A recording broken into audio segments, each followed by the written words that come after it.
Bonjour EB8, on va commencer aujourd'hui par la matière chimie.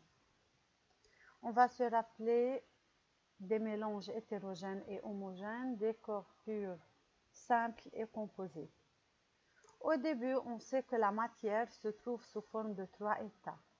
L'état solide, l'état liquide et l'état gazeux. On va prendre l'exemple de l'eau, car l'eau, c'est le seul composé qui se trouve naturellement sous les 3 états, sous la forme des 3 états. Par exemple, ici, on a un bonhomme de neige à l'état solide, il peut passer à l'état liquide et passer à l'état gazeux sous forme de vapeur d'eau. Donc, il y a un changement d'état. Lorsqu'on passe de l'état solide à l'état liquide, c'est la fusion. Par exemple, ici dans cette photo, je vous représente une bain-marie يلي بتستعملها الماما بالبيت كرمال تذوب فيها الشوكولا. بنحط شوكولا solide, on obtient du chocolat liquide. De l'état liquide à l'état gazeux, c'est la vaporisation. De l'état solide directement à l'état gazeux, c'est la sublimation. C'est le cas du naphtaline يلي هلا عم تشوفوا صورتها. Les naphthalines, ce sont des petites boules blanches que nos grandes-mères mettaient dans le linge. كانوا يحطوهن التيتا بالتياب وقتا نشتري بوط جديد بيكون هيك في بقلبه كيس صغير في نفتالين. Pourquoi on utilise le naphtaline? Pour repousser les mites يلي هي هاي الحشرة اللي مشوفتكم صورتها هون. Le naphtaline passe lentement de l'état solide à l'état gazeux. De l'état liquide à l'état solide, c'est la solidification. De l'état gazeux à l'état liquide, c'est la liquéfaction, encore appelée condensation liquide. De l'état gazeux à l'état solide, c'est la condensation.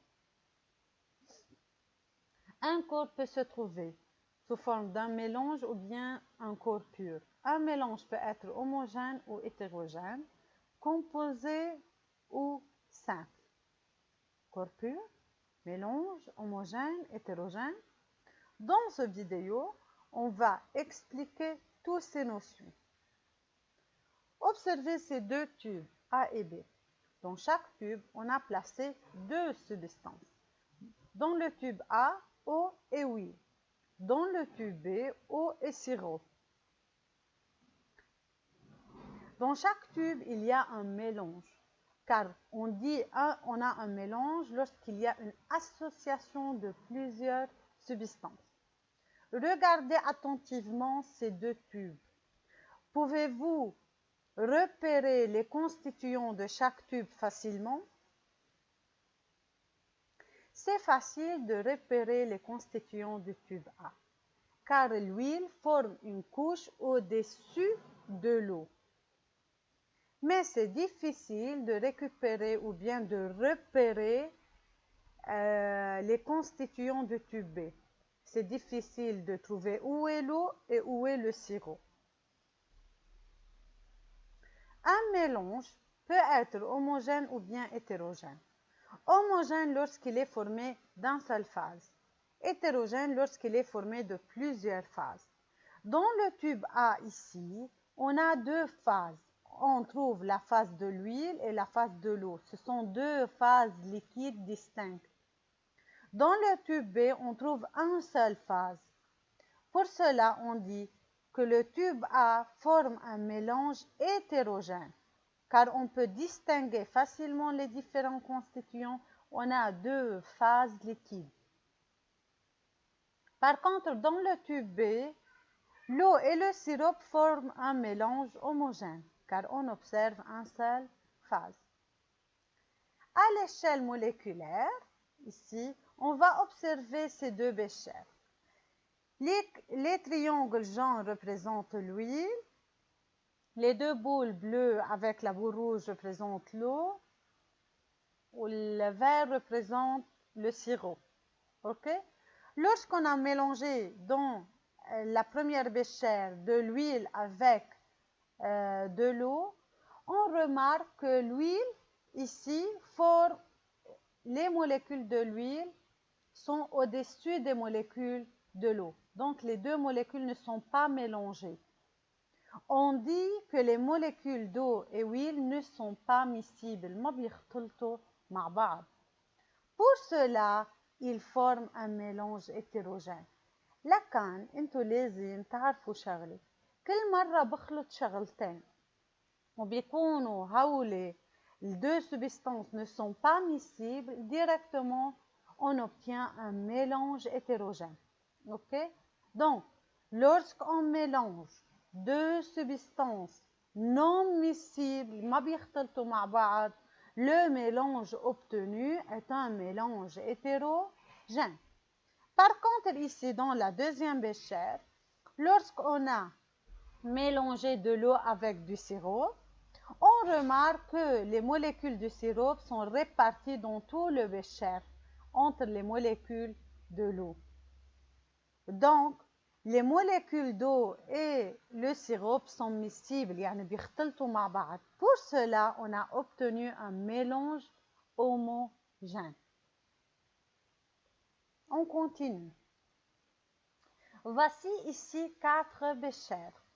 Observez attentivement ces 4 béchers. Le vert représente le sirop. Le boule rouge avec les deux boules bleues représente la molécule de l'eau. Le triangle jaune représente l'huile. Un corps pur est formé d'une substance, d'une seule substance. Un mélange est formé de 2 ou plusieurs substances. Vous devez compter le nombre de substances dans chaque bécher et en déduire quel bécher contient des corps purs.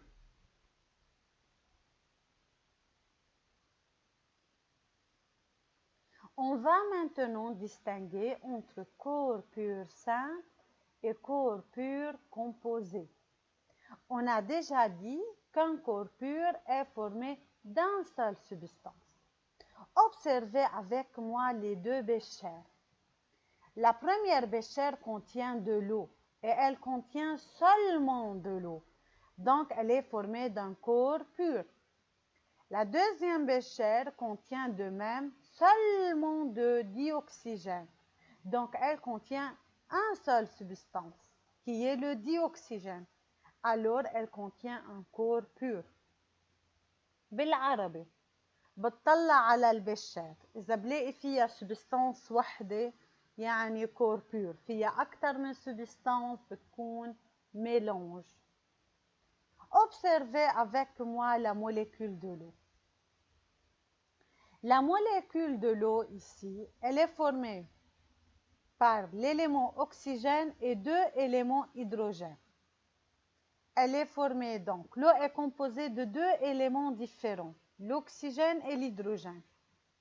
Pour cela, on l'appelle corps pur composé.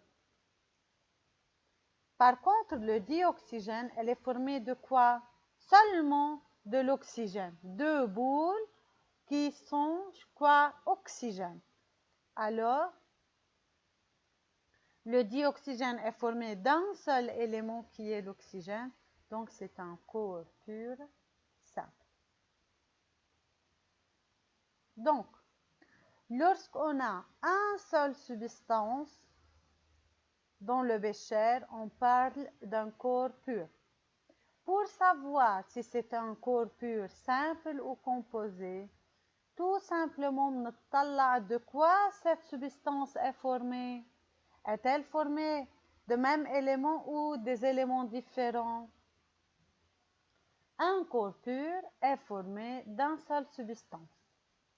Un corps pur simple est formé d'un seul élément, مثل الديوكسيجين, مثل الديhydrogène. Un corps pur composé est formé de 2 ou plusieurs éléments différents.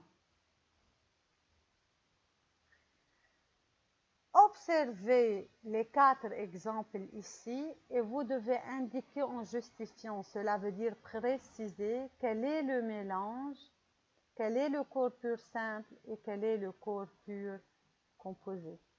Merci à vous.